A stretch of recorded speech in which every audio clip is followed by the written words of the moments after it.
nous nous suicidons. Voilà, nous nous suicidons.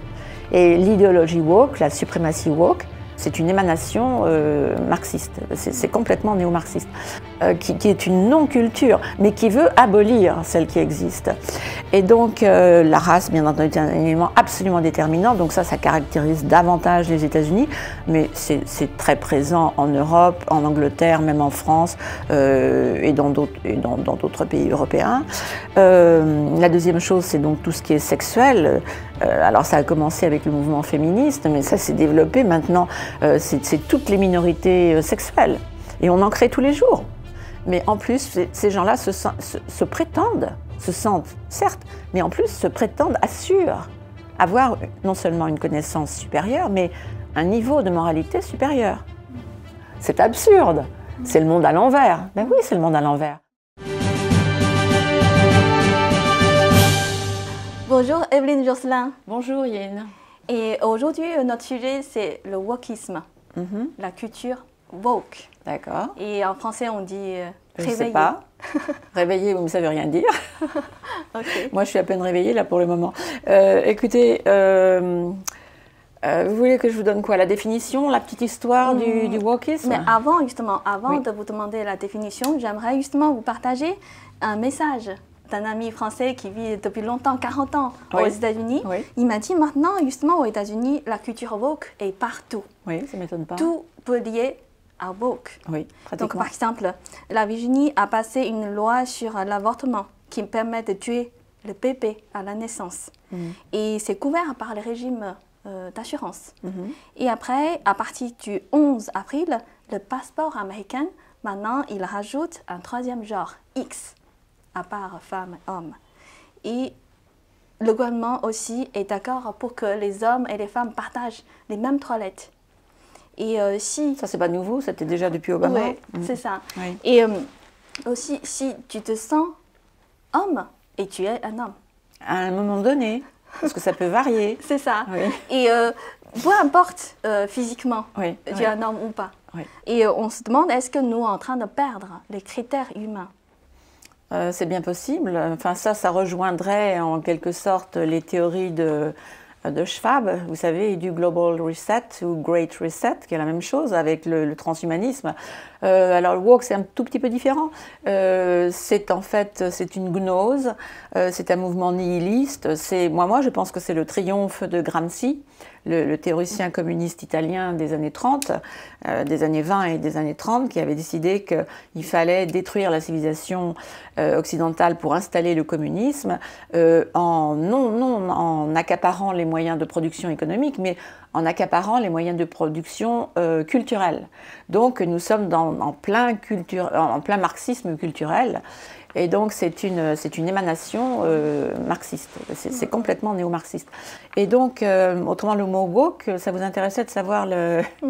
Alors l'étymologie c'est difficile, c'est en fait woke, qui ne se prononce pas woke comme un instrument de cuisine, vous savez, mais woke, c'est-à-dire c'est une diphtongue, il y a deux sons.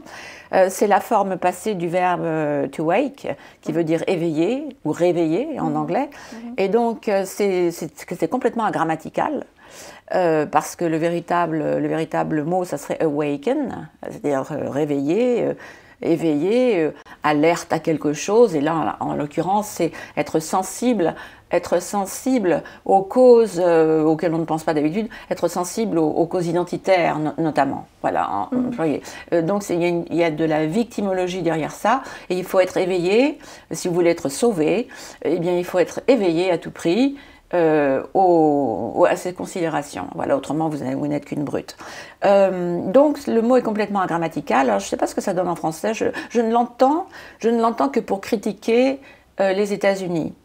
Et en fait, ça recouvre beaucoup d'autres questions que les questions qui émanent de la gauche sexuelle, comme l'avortement à outrance jusqu'au 9e mois. Il y a même mieux que la loi de Virginie.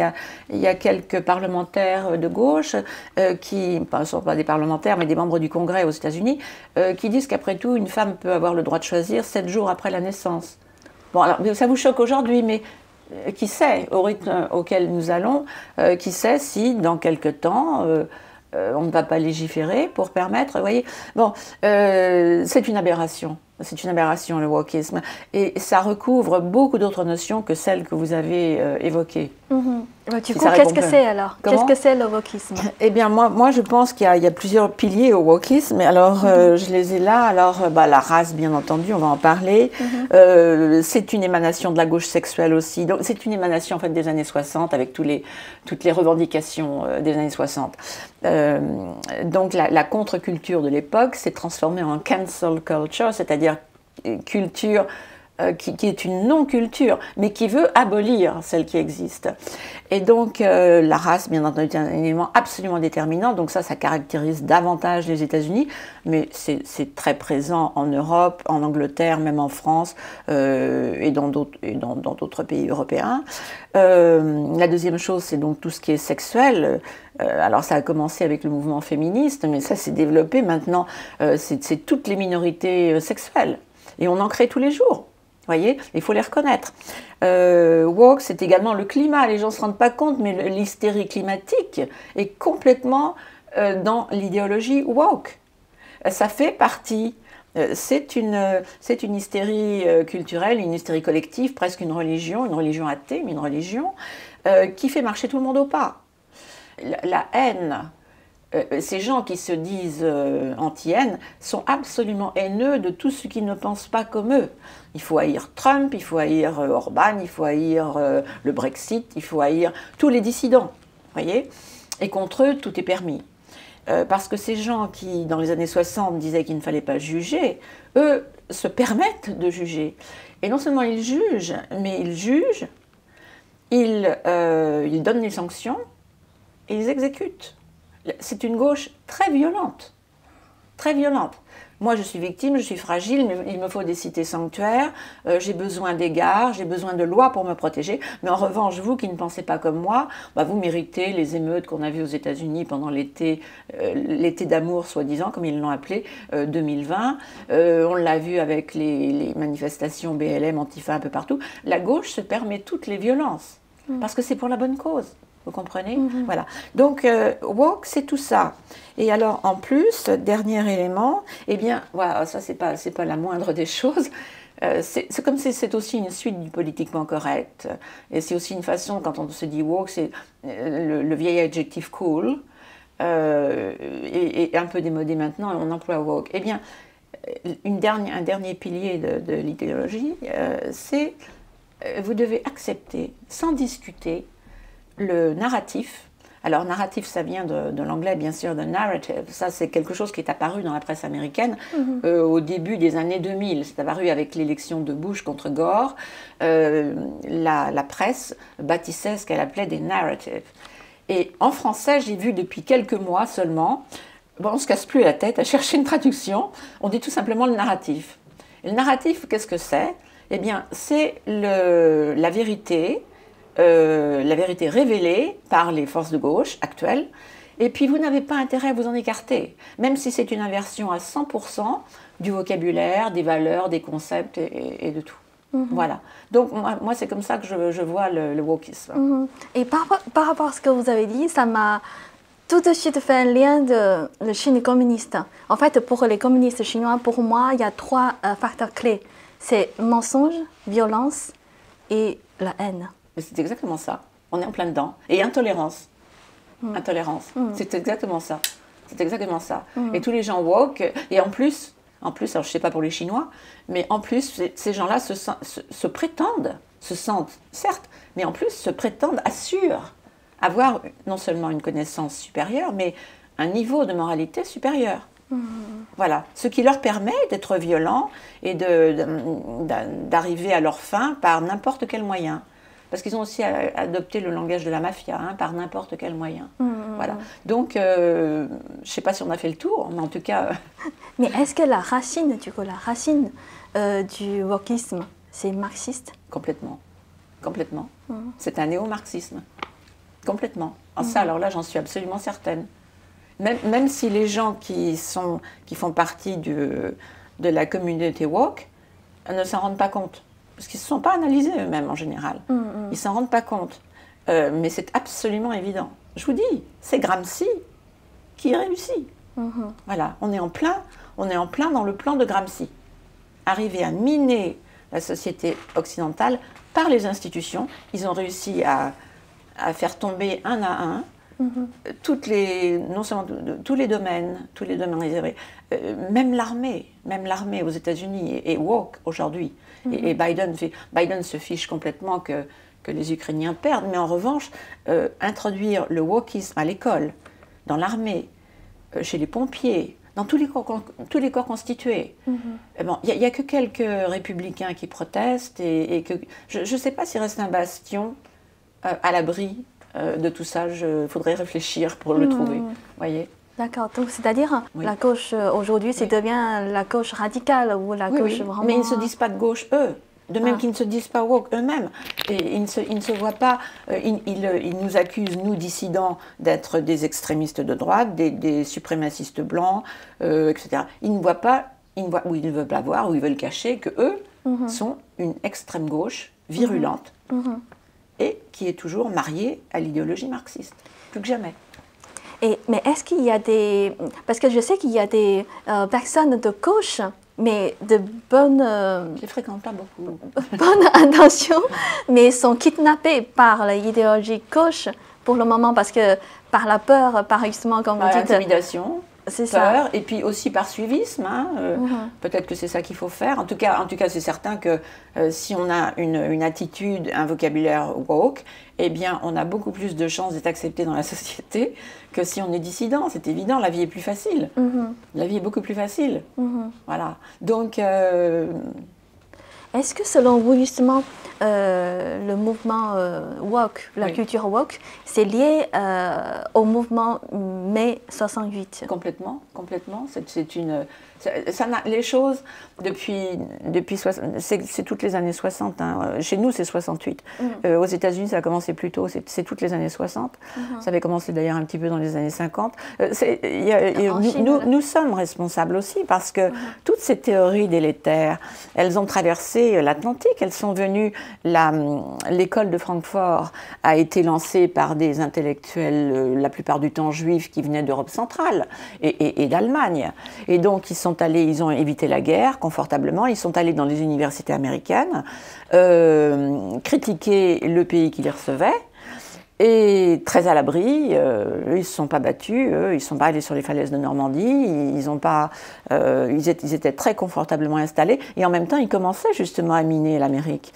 Et puis après, dans les années 60-70, c'est la French Theory, c'est-à-dire les déconstructionnistes français, Sartre, Derrida, on les connaît tous, et puis quelques pédophiles intellectuels aussi, qui sont allés déconstruire.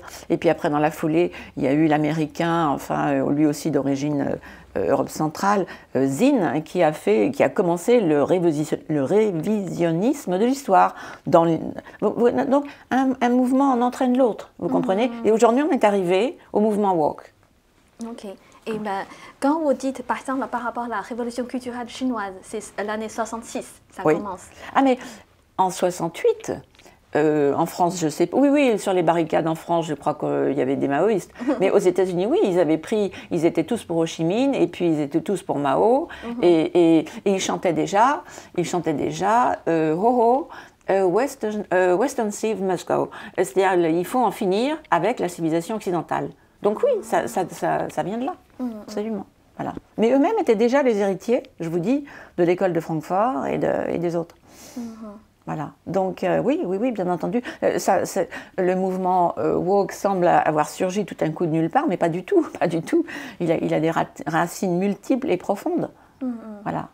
Et pas qu'aux États-Unis, contrairement à ce que les gens croiraient. Hein, c'est toute la gauche, c'est la gauche internationale. Voilà. Alors il y a des aspects plus choquants avec toutes ces questions de transgenre aux États-Unis. Il y a des aspects choquants, mais ce n'est pas réservé aux États-Unis. D'ailleurs, avant, je crois que woke, je crois que c'est Trudeau qui a été le pionnier, qui a été le premier chef d'État reconnu comme woke. Ainsi, par exemple, on l'a vu, je ne sais plus en quelle année, on l'a vu, il avait des chaussettes gays, parce qu'il voulait honorer en même temps la communauté gay dans son pays et aussi à la communauté musulmane. Difficile de faire les deux à la fois. Ben lui, il avait réussi. Il avait donc mis des chaussettes arc-en-ciel, ou enfin bon, qui faisaient honneur à la communauté homosexuelle.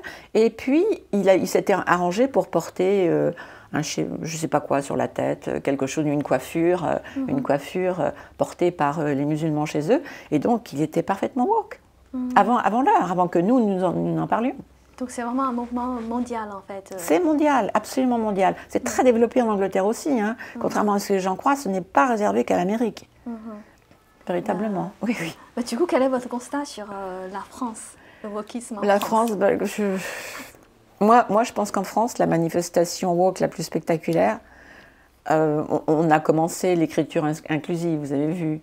Il y a eu aussi cette passe d'armes entre une femme députée ou une ministre qui ne voulait pas qu'on l'appelle Madame le ministre, qui était très remontée contre son interlocuteur et qui l'avait appelé Monsieur là quelque chose. Enfin bon, mais c'est périphérique.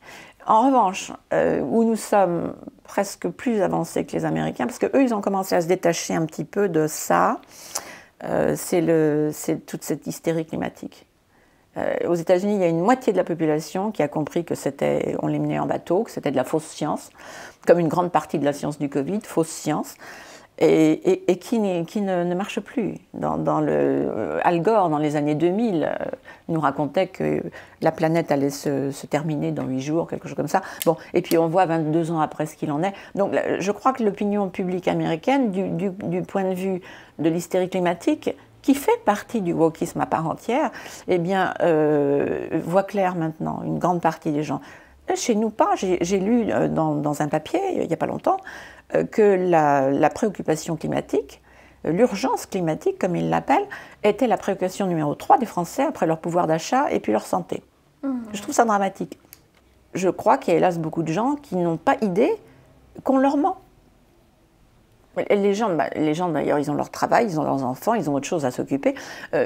C'est normal que ceux dont ce n'est pas le métier ne cherchent pas à tout prix à savoir la vérité. Mais c'est très dommage aussi, parce que pendant qu'ils ne cherchent pas à savoir la vérité, on la construit pour eux, on fait un narratif pour eux. Vous comprenez? Voilà, donc ne me demandez pas pourquoi. Je vois comment, mais pourquoi c'est difficile. Moi, ça m'échappe complètement. Il me semble que je me méfie. Les gens acceptent sans méfiance. De toute façon, ça passe aussi par la télévision. Vous n'avez aucun programme qui ne soit interrompu par des publicités où on fait la promotion, en France aussi, des LGBTQ++, et du climat, sans cesse. Sans cesse. Ça n'arrête pas. Donc ça entre de façon subliminale dans les esprits. C'est une technique pour travailler le subconscient. Je ne vois pas d'autre explication. Et selon vous, justement, c'est quoi le danger, justement, on peut dire, écologiste ou du environnementalisme? C'est que pendant que les gens sont fixés en se disant la planète, c'est le premier danger au monde, et bien pendant ce temps-là, les Chinois vont attaquer Taïwan, Poutine attaque l'Ukraine, enfin bon, la guerre n'a pas cessé, les dangers réels n'ont pas cessé. Mais pendant que les gens sont fixés sur la planète, c'est-à-dire c'est un nombrilisme, comme le wokisme d'ailleurs, eh bien, pendant que les gens sont fixés sur leur nombril, eh bien, il se passe des choses graves à leur insu. Enfin, c'est ce que je pense, je peux me tromper, mais... Justement, moi, j'ai vu des définitions wokisme sur Internet. Oui. Moi, je résume en 3 parties. C'est anti-blanc, anti-tradition et anti-religion chrétienne. Oui, c'est anti-société occidentale, hein, puisque nos bases sont judéo-chrétiennes, gréco-romaines, donc c'est contre tout ça. C'est contre l'art classique, c'est contre... Enfin bon, c'est une remise en question totale, de A jusqu'à Z, de notre société, de notre tradition. Je vous l'ai dit, c'est une gnose, c'est-à-dire qu'ils veulent mettre à ras du passé faisant table rase. Et le passé, il est récent pour eux. Le passé d'il y a 20-30 ans, il n'est encore pas bon. Donc c'est véritablement, c'est une gnose. Donc on peut dire le but final du wokisme, c'est détruire la civilisation occidentale. Voilà. Abaisser l'Amérique, qui est le premier bastion à faire tomber, et puis après le reste suivra. Voilà. C'est pour ça que je suis si acharnée à vouloir préserver l'Alliance Atlantique, et même si je suis très très consciente que notre société est pourrie jusqu'à l'os, et extrêmement dépravée, dévirilisée, émasculée de toutes les manières, abrutie par des messages médiatiques tous les jours comme ce dont je vous parlais. Néanmoins, je la trouve intéressante, moi, notre civilisation, et j'ai envie de la sauver. Et donc, je pense que c'est très important tout ça. Être conscient de ce qui se passe est très important. Je crois que la prise de conscience de ce qui se passe, et de qui vous veut du bien ou qui ne vous en veut pas, je crois que c'est déjà la première chose. Après, on peut peut-être s'organiser pour une défense. Par exemple, Joe Biden, lui, il a décidé de choisir une femme noire pour siéger à la Cour suprême. Et finalement, il a fait. Pourquoi, en fait, il faut absolument une femme noire à il ne faut pas absolument. Ça, c'est l'idéologie identitaire. Il faut un premier de chaque sorte. Hein, voilà, il faut une première femme président noire, ou il faut une première femme président femme. Alors, si la première femme président pouvait être femme et noire à la fois, vous vous rendez compte, ça serait une intersectionnalité, comme ils appellent ça, parce que vous êtes un individu de plus grande valeur si vous combinez 2 ou 3 identités. Hein, si à la fois vous êtes, mettons, handicapé, plus noir, plus je ne sais pas moi quoi d'autre, vous comprenez hein. D'abord on peut vous plaindre, vous avez le droit d'exiger des choses, que vous en fait des privilèges. Voilà, donc ils en sont là. Alors pourquoi Madame Brown Jackson? Eh bien donc elle est noire et alors il paraît que c'est une grande juriste, je ne sais pas, elle est célèbre maintenant parce qu'elle n'a pas su répondre sur la question qu'est-ce que c'est qu'une femme. Elle n'a pas su dire qu'une femme c'était quelqu'un qui avait 2 chromosomes X et que c'était la moitié de l'humanité, ça elle n'est pas capable de le dire. Elle ne peut pas, ça serait contre l'idéologie woke.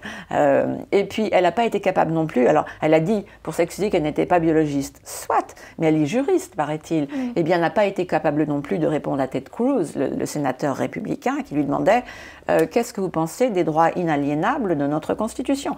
Eh bien comme elle est contre la Constitution américaine, qu'elle veut détruire l'Amérique, parce que les pires anti-américains, les pires destructeurs du monde occidental et de l'Amérique sont aux États-Unis, il faut bien le savoir, ça les gens ne s'en doutent pas, eh bien Madame Brown Jackson n'a pas pu répondre, elle a simplement dit qu'elle ne savait pas ce que c'était que des droits naturels. Voilà.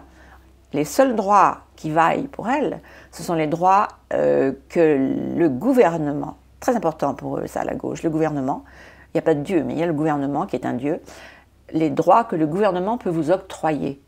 D'où l'intérêt de créer toujours des nouvelles identités, parce que vous aurez des droits que vous n'auriez pas autrement. Pourquoi croyez-vous que les nageurs transsexuels concourent dans les compétitions féminines? Eh bien parce que malgré ce qu'ils ont subi comme chirurgie ou comme médication hormonale ou autre, eh bien ils restent avec un ADN d'homme et avec la force d'un homme. Donc forcément, la meilleure des championnes féminines, alors elle ne sera pas de taille. Mais c'est un privilège qui leur est donné. C'est un privilège, ce n'est pas un droit. Mais la gauche marxiste qui agit, eh bien, décide que c'est un droit. Et vous n'avez pas le droit, si ils ont décidé, vous n'avez pas le droit, rappelez-vous, ça fait partie du wokisme, vous n'avez pas le droit de dire quelque chose de contraire au narratif. Et Joe Biden lui-même, puisque vous m'en parliez, Joe Biden a été élu, comme vous le savez. Ça fait partie de ce que vous n'êtes pas censé dire. C'est pratiquement criminel et vous risquez gros, voyez. Et il faut savoir, je vous disais tout à l'heure que cette gauche était très violente.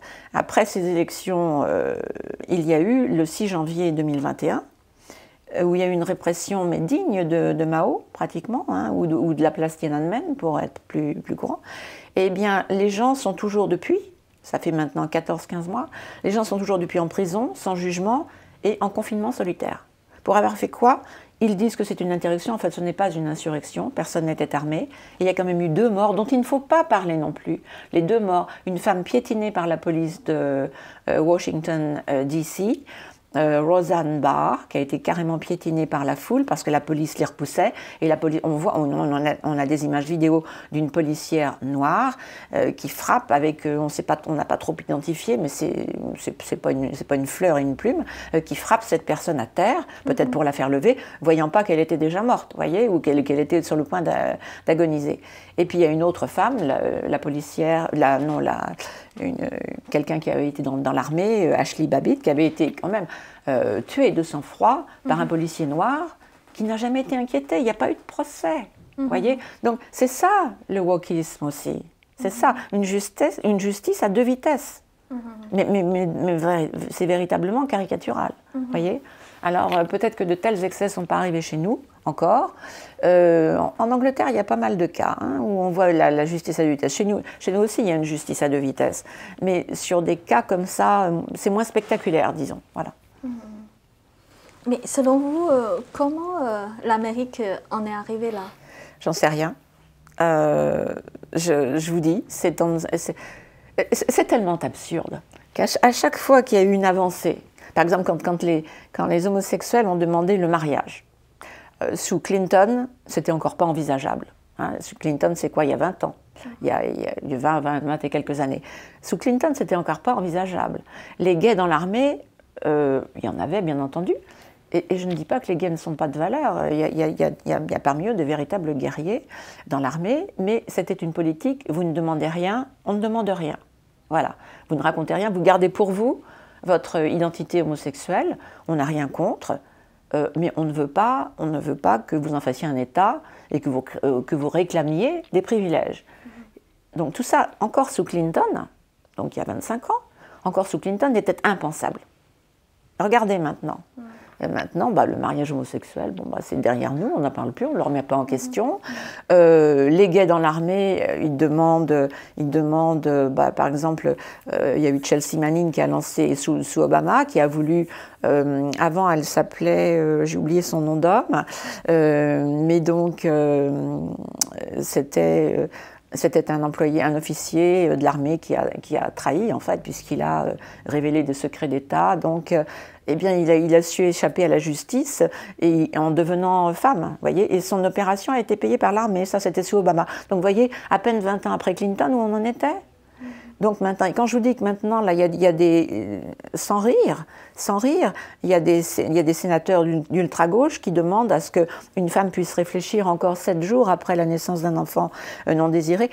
Bon, tout ça, pour reprendre au début, à chaque fois, à chaque étape, tout semble tellement absurde que les conservateurs, le camp dont je fais partie, avaient tendance à dire, sauf que moi, j'ai jamais trouvé que c'était à négliger, et bien avaient tendance à dire, non, attendez, c'est tellement ridicule. Ça va tomber de soi-même. Ça ne peut pas tenir. C'est absurde. C'est le monde à l'envers. Ben oui, c'est le monde à l'envers. Seulement voilà, ils y arrivent. Alors comment est-ce qu'ils sont arrivés peu à peu à grappiller du pouvoir? Je ne sais pas. C'est très compliqué. C'est très difficile. Mais une chose est sûre, je vous dis, c'est Gramsci qui a gagné. Il a réussi, ils ont réussi, la gauche, l'ultra-gauche, a réussi à corrompre jusqu'à l'os toutes les institutions, tous les secteurs.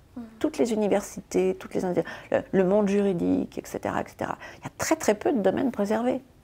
Il n'y a jamais eu de procès du communisme, et c'est dramatique, puisque comme vous le savez, même s'il a muté, le parti communiste chinois est très très très puissant. Je ne suis pas du tout sûre que le communisme ait disparu le communisme économique, oui, a disparu de Russie, mais l'esprit communiste, les habitudes communistes, le KGB qui s'appelle FSB, ça n'a pas disparu, ça. Autrement dit, l'attitude communiste n'a pas disparu. Et puis il y a énormément de dictateurs communistes dans le monde, en Amérique latine, en Asie. Donc non, le communisme n'a pas disparu. Et il y a une affinité entre le communisme et l'islamisme qui en plus renforce les choses. Donc c'est très dommage, mais je pense que et l'idéologie woke, même si elle s'en défendra, vous devriez interviewer un jour une personne woke pour voir ce qu'elle vous dirait. Elle s'en défendrait bien sûr, mais ils sont complètement... ce sont des communistes dans leur genre. Enfin, ce sont des néo-marxistes en tout cas. Ou des communistes à la manière du Parti communiste chinois. C'est-à-dire qu'ils ont... Vous savez, ils veulent remplacer les actionnaires par ceux qui ont une part ou un intérêt. C'est très ambigu. C'est très ambigu. C'est un faux capitalisme et c'est une véritable mascarade communiste. Voilà. Et selon vous, comment justement le Parti communiste chinois profite du wokisme? Il doit bien rire. Ils doivent bien rire entre eux, j'imagine. Ils doivent se moquer de nous, puis qu'est-ce qu'ils ont raison. Alors comme ils en profitent, ils sont beaucoup plus fins. Ils sont beaucoup plus fins que Vladimir Poutine, qui nous a accusés à juste titre, d'être décadent, déchristianisé, etc. Il a tout à fait raison là-dessus, mais enfin, lui, il y est allé frontalement, en quelque sorte, nous disant, bon, bah, si vous êtes dépravé, vous méritez bien que moi, je vous attaque. Et il nous attaque, en fait, c'est une guerre, c'est par procuration qu'il nous attaque, hein, mais il attaque l'Ukraine. Moi, je me sens attaquée en tant qu'occidentale. Donc, les Chinois sont beaucoup plus malins, ils voient ça, ils observent, et puis ils se disent, bon, on va pas leur dire qu'ils sont dépravés. On le sait. On a nos petits secrets nous aussi. Alors s'ils viennent pas mettre leur nez dans nos esclaves qui travaillent pour leur société, et puis s'ils viennent pas mettre le nez aussi dans la question des Ouïghours, parce qu'ils commencent à nous fatiguer avec ça, eh bien nous on va fermer les yeux sur leur travers. Et puis ils peuvent être autant qu'ils veulent. De toute façon, au bout du compte, ce sera nous les plus forts. Alors on va les laisser dire. Je pense que c'est comme ça qu'ils raisonnent un petit peu. En même temps, ils ont déjà mis dans leur poche pratiquement toutes les sociétés occidentales. Ils sont en train de noyauter l'Afrique, avec l'aide d'ailleurs de Poutine et de ses milices Wagner. Donc je pense même qu'il y a une coalition qui est en train de se créer, à nos dépens, là, entre tout ce qui n'est pas occidental et contre nous. Je le crois. Voilà. Parce que cette question du wokisme, je vous ai dit, c'est une psychopathologie occidentale. Pointe à la ligne. Ça, c'est absolument certain. Oui. Voilà. Et c'est un luxe aussi.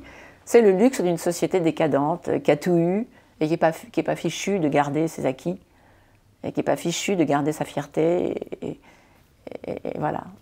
Et je vous dis, ça se fait sur plusieurs décennies. Et là, est-ce qu'on est au stage ultime? Je voudrais bien le savoir. Il semble que oui, ou très proche. Mais il y a peut-être encore quelque chose après. Parce que la culture woke, pour l'instant, elle en est donc à ses excès dans la culture de l'avortement et puis dans le transgenrisme. Mais on n'a pas tout vu. Il reste encore à faire accepter la pédophilie. Très important pour la gauche, ça, très très important pour la gauche. Il reste à faire adopter la pédophilie. Et puis après, il y a la zéophilie, qui n'a pas été tentée encore. Je vous dis, c'est véritablement le triomphe de Gramsci. Gramsci, il a élaboré sa théorie dans les années 20, carrément dès les années 20. Et donc l'école de Francfort dans les années 30, etc. etc. Vous vous rendez compte? C'est presque une guerre de 100 ans. Et donc, c'est pas en 10 ans, mais c'est pas brutalement, en douceur, en quelque sorte, en douceur, et par des moyens détournés, et sans dire son nom jamais, et c'est comme ça que ça se passe. Et tout à l'heure, vous avez dit justement, il y a ONG, il y a tout type d'institutions participent justement au mouvement woke. Et aussi, j'ai vu aussi Disney. Ils n'ont pas le choix. Aux États-Unis, vous avez vu, il y a eu c'est très intéressant, là, dernièrement, le gouverneur DeSantis a signé une loi qui a été rédigée par la législature de Floride. Une loi qui s'appelle, j'ai oublié son nom, mais ce qui compte, ce n'est pas le nom de la loi, c'est l'esprit de la loi. Et l'esprit de la loi, c'est le droit des parents en matière d'éducation. Parce que les parents, considérés par Biden comme des terroristes, les parents qui s'insurgent contre l'enseignement à l'école de la théorie critique de la race, qui s'insurgent contre toutes ces théories fumeuses sur la race qui sont sorties là, ces 2 dernières décennies, le privilège blanc, la toxicité masculine, enfin ça qui n'est pas seulement pour une race mais pour tous les hommes, tous ces concepts tous plus absurdes les uns que les autres, eh bien, sont enseignés dans les écoles. Et en même temps, les cours d'éducation sexuelle sont carrément c'est pratiquement de la pornographie. Voilà, écoutez, je ne peux pas le dire là, ça ne serait pas poli, mais apprendre à des enfants de 5-6 ans des choses que même moi, je trouve, enfin, qui me font honte, qui me feraient honte, eh bien, franchement, non, ça ne va pas du tout. Donc, la loi de Floride vient mettre terme à ça. Dans le même temps, Biden a écrit une lettre, enfin, son ministère de la Justice, qu'on devrait appeler de l'anti-justice, a écrit une lettre impérative ordonnant aux gouverneurs, enfin aux procureurs et gouverneurs des 50 États, donc ça a un caractère fédéral, de de dire aux médecins qui seraient empêchés, enfin, qui ne voudraient pas pratiquer des transitions, ils appellent ça transition civique, de passer d'un sexe à un autre, ce sont des transsexuels en fait, eh bien, les médecins qui n'accepteraient pas, eh bien, ils pourraient être inquiétés. Vous vous rendez compte? Donc c'est fédéral. C'est très grave ce qui se passe. C'est très grave ce qui se passe. C'est comme si Macron, tout à coup, décidait, il n'a pas encore fait ça que je sache, mais c'est comme s'il décidait de dire aux médecins, ben voilà, maintenant si vous refusez un avortement pour cas de conscience, c'est hors de question. Vous pouvez refuser la guerre, objecteur de conscience pour la guerre, ça oui, vous êtes très très bien. Mais en revanche, objecteur de conscience pour des chirurgies ou des traitements lourds à des mineurs, qui ne sont pas en mesure de juger, eh bien, ça devient criminel. Vous vous rendez compte? Voilà, on en est là. Les excès de Biden entraînent quand même, alors, première chose, une prise de conscience, et deuxièmement, quelques réactions. Et surtout, c'est important parce qu'il n'y a vraiment que les peuples qui peuvent se dresser contre les élites, c'est le peuple profond qui s'insurge. Voilà, oser toucher à leurs enfants, parce que la gauche s'attaque toujours aux enfants. Voilà. Il faut travailler le subconscient des enfants. Voilà. Et c'est du marxisme aussi, les questions sexuelles, parce que moi j'ai mis du temps à comprendre le rapport entre le marxisme et les questions de transgenre. C'est qu'en fait, le marxisme, c'est les oppresseurs contre oppressés. Alors là, où est l'oppresseur, où est l'oppressé? Eh bien, là, les transgenres, et ils veulent nous faire croire, et on n'a pas le droit de dire le contraire, qu'il y en a beaucoup plus à la naissance que ce que nous pensons. Eh bien, ils veulent nous faire croire que dans tout enfant, il y a un questionnement, est-ce que je suis bien un garçon, est-ce que je suis bien une fille? Et ils veulent libérer l'individu, en l'occurrence l'enfant, ils veulent le libérer de la pression, enfant oppressé, de la pression de la société qui lui dit mais tu dois avoir le sexe qui est assigné à ta naissance et qui est sur ton passeport. Et donc c'est une pression, disent-ils. Alors on trouve ça absurde et on va rigoler, on va se dire non mais ils sont idiots, ils vont pas y aller. Seulement si on ne prête pas attention, eh ben ça va passer, ça aussi encore, vous comprenez? Voilà. Donc ils trouvent des oppresseurs et des opprimés partout. Voilà, c'est pour ça, dans le climat, qui est-ce qui est l'oppresseur? Ben, c'est nous, évidemment, et surtout la civilisation blanche. Et qui est l'opprimé? La planète. La planète qui n'a rien dit est opprimée. Vous voyez, il y a tout le temps un oppresseur et un oppressé. Ça, c'est le mécanisme même du marxisme. Voilà. Et dans toutes les causes woke, vous les trouvez. Et d'après vous, mais pourquoi il y a beaucoup d'entreprises qui participent au mouvement woke? Comme Disney. Disney, il veut un quota de 50% des personnages LGBT et aussi issus des minorités raciales. Oui, parce que l'attitude woke, d'abord, comme on l'a dit, il y a plein d'avantages qui vont avec. Et puis, ça fait partie du tout, ça fait partie donc du plan de destruction. Et alors là, j'avais un article qui était intéressant. Voilà. Ça, c'était, je ne vous le lis pas, hein, rassurez-vous, une phrase seulement.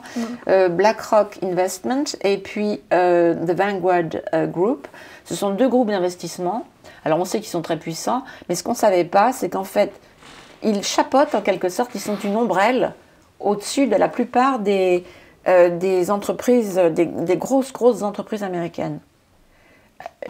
Pratiquement 90% des entreprises américaines, des multinationales, sont chapeautées par ces deux groupes, qui eux-mêmes s'avouent carrément communistes. Le grand patron de BlackRock, Larry Fink, est absolument ami et en parfaite communauté d'esprit, d'intérêt et d'idéologie avec le Parti communiste chinois. Donc ça peut expliquer des choses. Et puis alors Hollywood avait été la première industrie dès les années 2000, et on savait que c'était le petit secret, Dirty Little Secret, le petit secret inavouable de Hollywood, c'était de faire des films pour le public chinois, pour 1 milliard de Chinois. Eh bien, Hollywood a été la première, mais toutes les autres ont suivi peu à peu. Et c'est aussi la faute, le wokisme, c'est la faute quand même des présidents démocrates, bien plus que des présidents républicains. Et le président républicain, on peut les accuser de ne pas avoir été, alors on pourrait dire woke, mais dans le sens de alerter. En revanche, Clinton a été le premier a été un des apôtres du mondialisme, à vouloir délocaliser les emplois. Donc il a complètement détruit une grande partie de l'industrie américaine et mis les emplois en Chine. Et puis ont suivi tous les autres. Et puis Hollywood d'abord, et après, peu à peu, tous les secteurs d'industrie et toutes les grosses compagnies. Vous voyez? Donc ça s'explique comme ça. Donc en fait, aux États-Unis, il y a plus de 200 entreprises woke pour promouvoir justement ce changement social. Mais apparemment, dans le monde entier aussi, il y a tout type de grandes entreprises, aussi des entreprises woke. Bien entendu. Alors en France, je ne sais pas. Mais en revanche, bah, tenez, là, j'ai un nom. En Allemagne, il y a, paraît-il, le plus gros éditeur du monde qui s'appelle Bertelsmann. Et c'est une vieille maison, hein. Ils existaient du temps d'Hitler, vous imaginez. Donc ils chapeautent plusieurs éditeurs nationaux, l'anglais Penguin, l'américain Simon & Schuster, etc. Peut-être qu'ils ont des éditeurs français sous leur ombrelle, je ne sais pas. Mais en tout cas, eux sont complètement woke, je peux vous le dire. Et il ne faut pas s'étonner que les livres absolument excellents que j'ai la chance de lire, qui sont publiés aux États-Unis, quand ils ne sont pas woke, ils ne sont pas traduits. Voyez, vous trouverez le livre d'Obama absolument partout, traduit partout. Là, vous êtes bombardé, que vous preniez le train, l'avion, etc. Il est partout.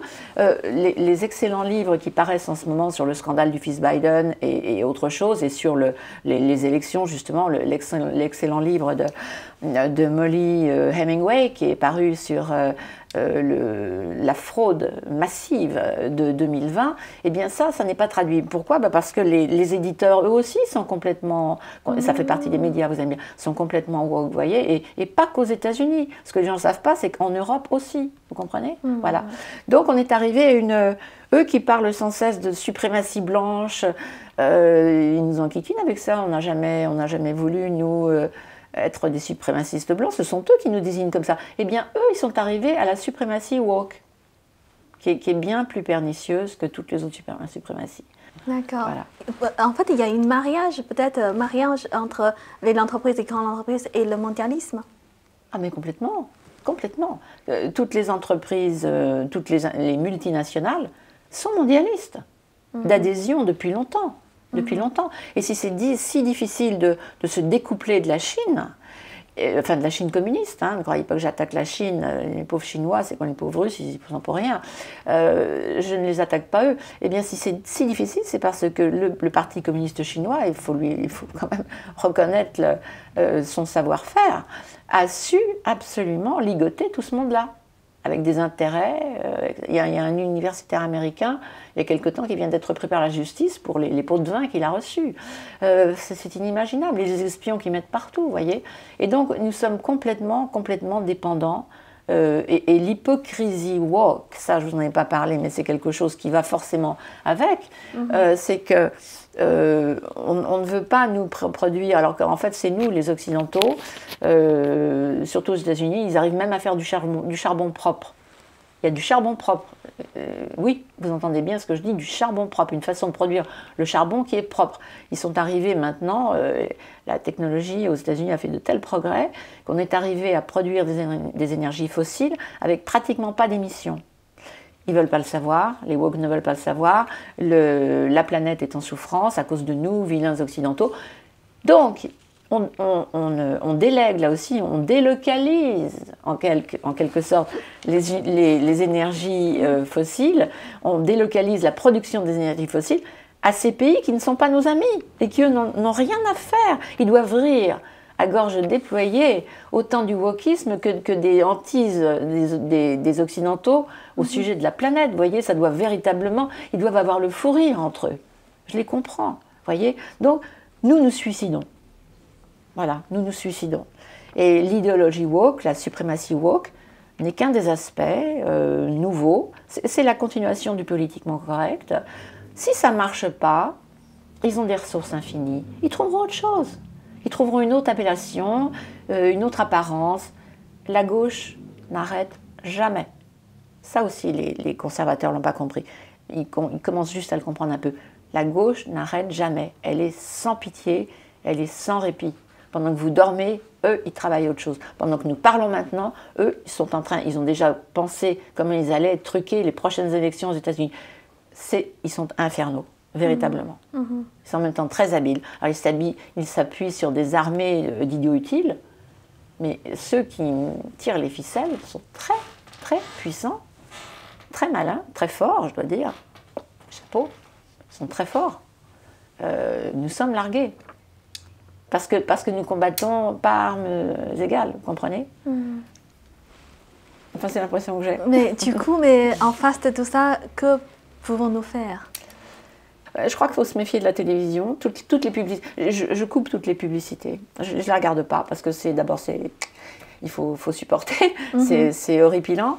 Et puis, arrêter de nous laisser bassiner la tête avec la planète,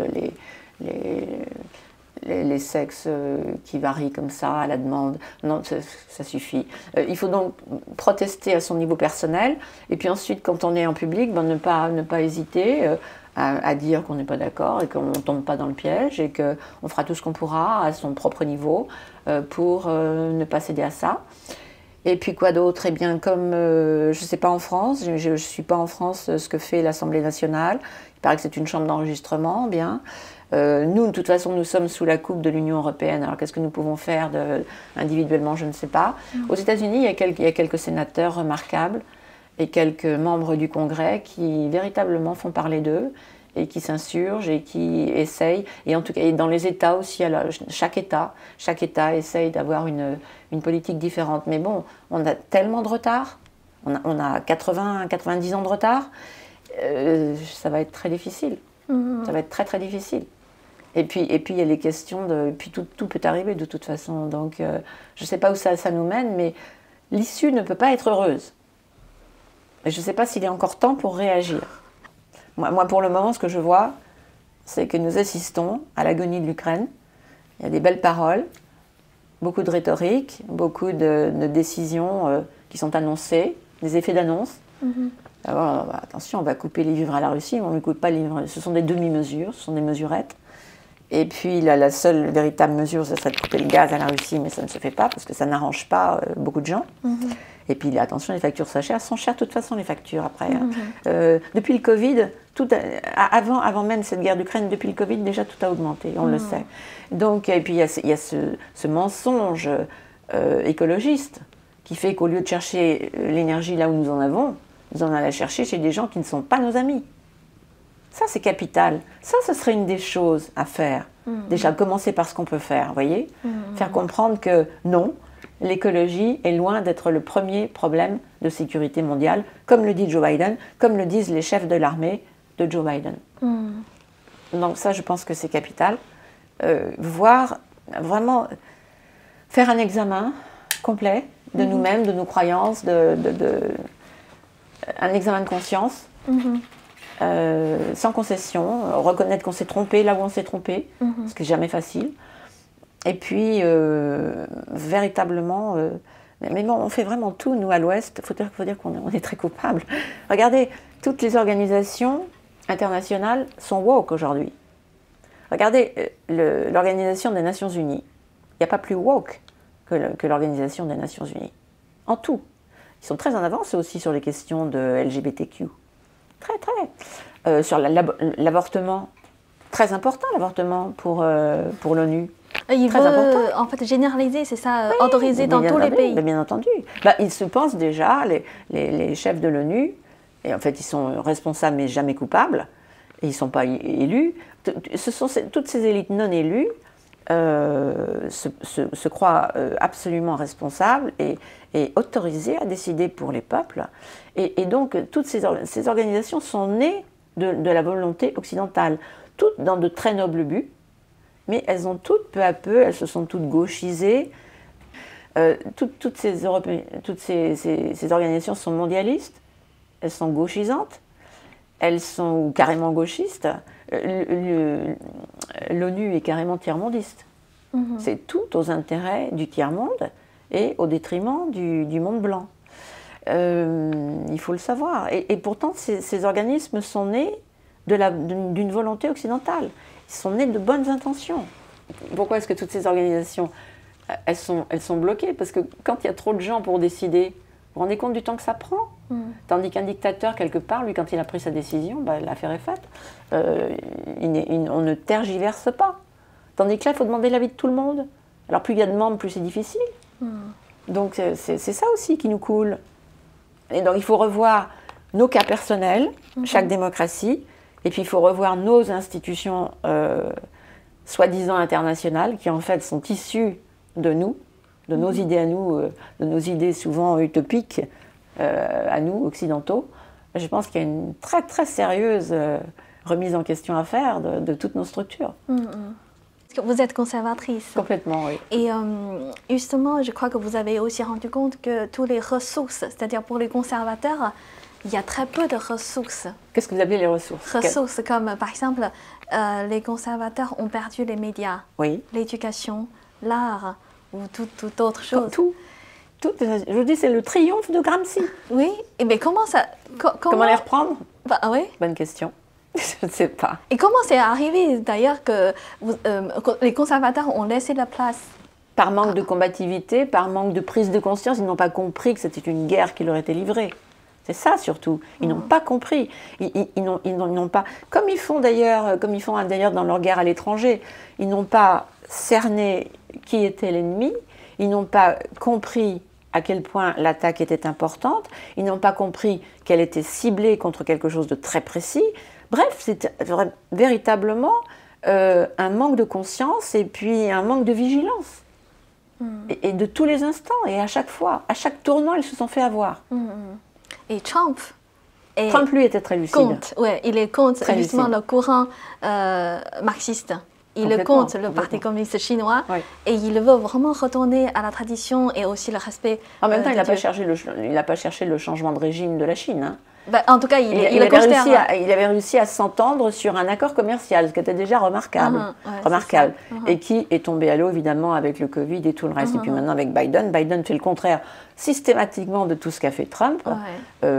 Premièrement pour s'affirmer, lui qui n'est rien du tout, et puis deuxièmement parce que ça va dans son agenda, ce plan de destruction systématique de l'Amérique qui avait été annoncé avec Obama. Biden est en train de faire le 3e mandat d'Obama.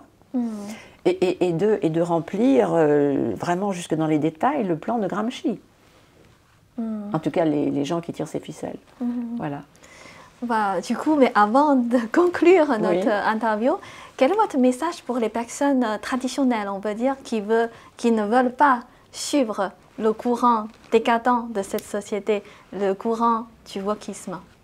Écoutez, le wokisme, c'est aussi la quête d'identité et d'authenticité. C'est être soi-même. Moi, je leur dirais, soyez vous-même, affirmez-vous tel que vous êtes, chrétien, conservateur, libéral, si vous êtes libéral en économie, affirmez-vous pour ce que vous êtes, n'ayez pas honte, n'allez pas quémander des excuses pour des fautes que vous n'avez pas commises, assumez qui vous êtes, fièrement, ne soyez pas non plus arrogant, l'heure est passée pour ce genre de choses, mais affirmez-vous tel que vous êtes, ne cédez pas d'un pouce. C'est pas nécessaire peut-être de tomber aussi bas que la gauche, qui véritablement est immonde je vous ai cité tout à l'heure les gens qui sont en confinement solitaire depuis 14-15 mois. Bon, c'est pas la peine de recouvrir à de telles extrémités, mais en même temps, il ne faut pas céder d'un pouce, parce que nous avons un avantage, un seul, c'est le nombre. Peut-être un peu comme chez vous en Chine, si le milliard 400 ou 500 000 lions de Chinois, tout à coup, se rebellaient, peut-être que ça donnerait quelque chose. C'est le nombre, la masse des peuples, véritablement, qui peut arriver à dire non, ça suffit maintenant, terminé, laissez-nous vivre. Puisque vous parlez d'authenticité, eh bien laissez-nous être ce que nous sommes, fièrement, librement, je crois. Merci beaucoup, Evelyne. Merci, Yin. J'espère que ça vous a apporté quelque chose. Ce sont des questions qui sont difficiles parce qu'on peut s'éparpiller dans tous les sens et puis personne ne réfléchit à ça complètement profondément.